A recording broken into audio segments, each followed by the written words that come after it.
रवि लामिछाने गृहमन्त्री हुँदा प्रहरीका वरिष्ठ अधिकृतहरूको सरुवा बढुवा गर्दा प्राप्त हुने घुस थापाले अमेरिका बसेर बुझ्ने गर्थे। अहिलेको मामिला के हो त? यो रिपोर्ट हेर्नुहोस्।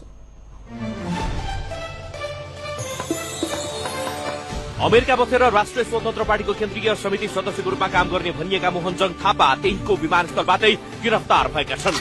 राष्ट्रसभा सभापति रवि लामिछानेका विश्वासपात्र र घुसको रकम अमेरिकामै बसेर बुझ्ने व्यक्तिका रूपमा पार्टीबाट निष्कासित एक पदाधिकारीले आरोप लगाएका थापा नेपालबाट फर्केर अमेरिकाको पेन्सिल्भेनिया एयरपोर्टबाटै पक्राउ परेको खबर आएको छ।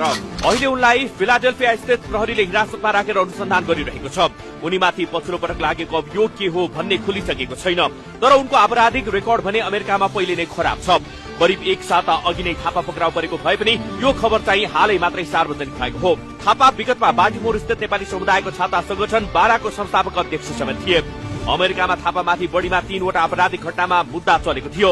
यसमध्ये सवारी चालक अनुमति पत्र सम्बन्धी कसुरमा उनलाई जेल सजाय समेत भएको थियो। पछिल्लो समय नेपालमै रहेका थापामाथि सम्पत्ति शुद्धिकरण सम्बन्धी मामिलामा अनुसन्धान शुरू भएपछि उनी सुरक्षित हुन अमेरिका गएको र त्यही पक्राउ परेको बताइएको छ।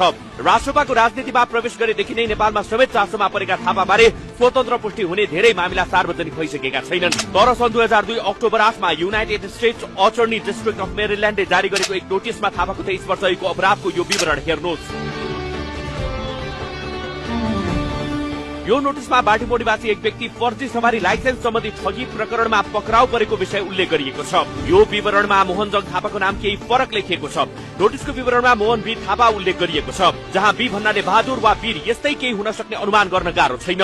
तर उनलाई नेपालमा भने रासोपा र अन्यले मोहनजङ थापा भनेर चिन्दै आएका छन्। यिनै थापा त्यो बेला बाल्टिमोरमा दोबासेका रूपमा अदालत सम्बन्धी काम नै गर्थे।